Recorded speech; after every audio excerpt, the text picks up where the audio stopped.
পাচারের সময় 11টা ময়ূর উদ্ধার করল বিএসএফ। অঞ্জন শুকুল, নদিয়া। বাংলাদেশে পাচার হওয়ার সময় 11টি ময়ূর উদ্ধার করে বিএসএফ এর 32 নম্বর ব্যাটালিয়নের জওয়ানরা।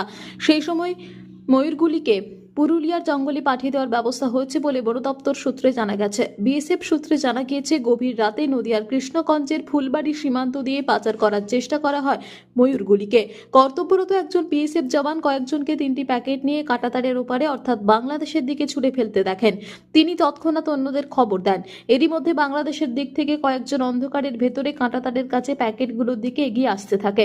জওয়ানরা চলে এসে ধারালো অস্ত্র হাতে তাদের দিকে ধেয়ে যান। বিএসএফ এর দাবি, আত্মরক্ষার জন্য পাচারকারীদের লক্ষ্য করে পিএজি বন্দুক থেকে 2 রাউন্ড গুলি ছোড়া হয়। এতে অন্ধকার পিছু হটে বাংলাদেশের পাচারকারীরা। বিএসএফ এর দাবি, পাচারকারীরা বিএসএফ কে লক্ষ্য করে 1 রাউন্ড গুলি ছোড়ে।